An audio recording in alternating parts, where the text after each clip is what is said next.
Tonight we're going to be talking about power, both political power and the other kind that turns on the lights. Two leading politicians in Washington state came out with a long-awaited report yesterday. It focused on whether it would make sense to tear down 4 dams on the lower Snake River, which many environmentalists want to do, or to keep the dams and their dependable green power generation, which lots of utilities want. That's tonight's big story.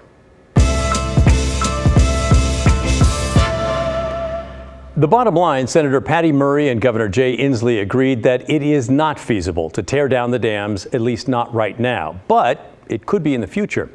Let's set the scene here. The 4 dams we're talking about are in the southeastern part of Washington state along the Snake River there, and not far from where it flows into the Columbia.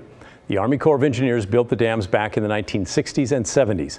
In recent years, there's been a growing push to get rid of the dams to help salmon runs, which are in danger of going extinct, and the orca whales, or the killer whales, which live in Puget Sound and feed on the salmon. Just 6 weeks ago, we showed you some of the ads that started running around the Northwest in an effort to push back against a movement. It was funded by the utilities that get the electricity from those dams, and they want to keep them running. The future of the dams evolved into a bitter fight over the last few years with huge lawsuits and angry accusations from both sides. That is why Murray and Governor Inslee got involved to try and sort out exactly what's happening and what's possible. They took input from thousands of people, including communities, tribes, and, as they like to say, other stakeholders. Don't you just love that term? Some of their findings include these statements about breaching, which, by the way, is a fancy word for tearing something down. Here's the first one. The joint federal-state process makes clear that with adequate investment and coordination, it is possible to replace most of the services and benefits provided by the dams in the event of a breach and to mitigate the loss of others. But we are adamant that in any circumstance where the lower Snake River dams would be breached and the replacement and mitigation of their benefits must be pursued before decommissioning and breaching. Also, breach is not a feasible option in the near term, and replacing the energy production of the lower Snake River dams is achievable given our existing commitments, the amount of regional clean energy generation already in development, and the federal resources available. But moving from the realm of the possible into reality requires getting these resources built in an effective, efficient manner.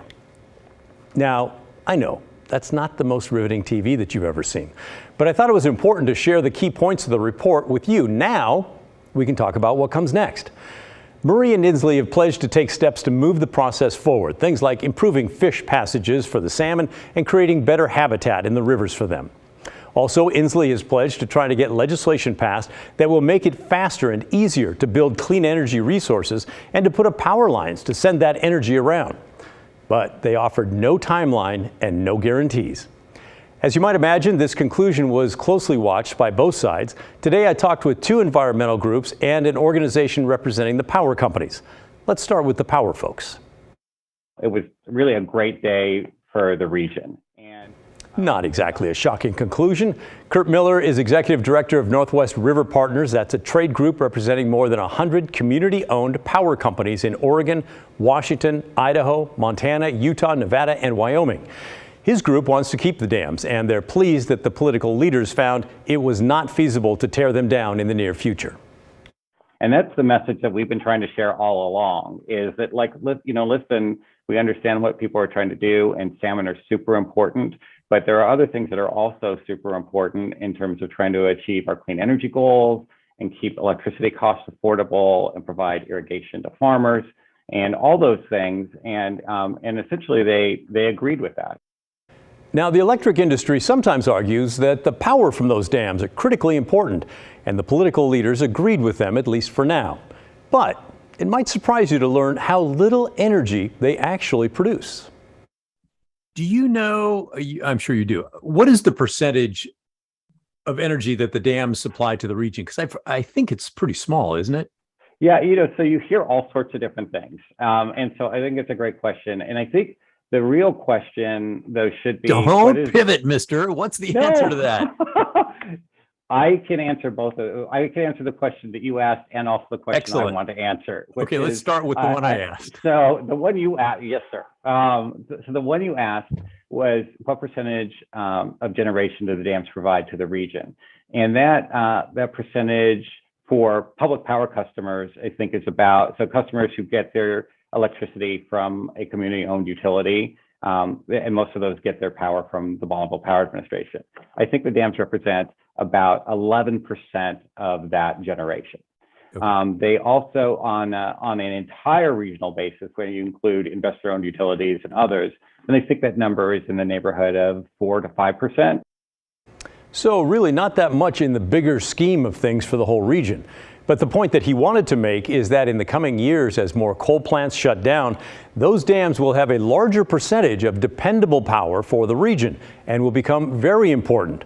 That's because wind turbines only make electricity, of course, when the wind blows, and solar only makes power when the sun shines. And the industrial batteries are not yet good enough to store significant amounts of that energy. That's all accurate, by the way. All right, now to the environmental side. You'd think that the report's conclusions would be maybe a stinging defeat, but they are definitely spinning it as a victory. I was really excited when I read the recommendations that Senator Murray and Governor Inslee put out around the Lower Snake River Dam. That's Pam Clough. She's an advocate with the group Environment Washington, which is fighting to protect salmon and the orcas who live in Puget Sound. The group supports tearing down those Snake River dams. I'm really comforted that Senator Murray and Governor Inslee have publicly recognized that extinction of salmon and orcas are unacceptable and that they are committed to finding a viable way to breach Lower Snake River dams. Although I think you're putting a pretty good spin on it, because they said there's no way to do it now, maybe someday in the future. They did say we're not in a place where we can do that now. We do need to replace the services that these dams provide, and that it is possible to do that. There are many scenarios on the table where we can replace the energy services that these dams provide.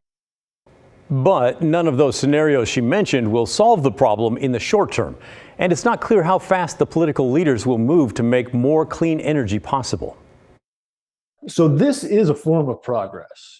5 years ago, no politician in the Pacific Northwest would say Snake River Dam removal out loud. There's a bit more spin from Miles Johnson. He's a senior attorney with the conservation group Columbia Riverkeeper, which also supports removing the dams. The group is part of a federal lawsuit trying to get them torn down. All the sides involved in the lawsuit have taken a pause now to see how things shake out. But Johnson said ending that pause is a possibility if there's no action towards a solution. I asked if his group is disappointed by the Murray-Inslee report. I think what we're disappointed in is the lack of a plan for replacing the dam's electricity, the lack of a timeline for doing that, and the lack of any kind of clearly defined goal for what replacement looks like. Columbia Riverkeeper and more broadly, I think most of the proponents for dam removal, we've never said just bulldoze the dams out and forget about the consequences. It's always been about a comprehensive solution that, invests in renewable energy in the Pacific Northwest and replaces, the power and the benefits of those dams. But we need to make a plan to do that. So what's the future hold for the dams? Well, for now, they're going to keep running like they always have. And we'll watch to see if Governor Inslee does indeed introduce legislation making it easier to build those renewable energy plants. And there's no doubt environmental groups are going to be watching that closely as well. So what's your take on this? Do you want the dams to come down no matter what? Do you like the measured approach of replacing the energy before tearing the dams down? Maybe something else? Let us know, will you? Our email is thestory@kgw.com. Our voicemail is 503-226-5090.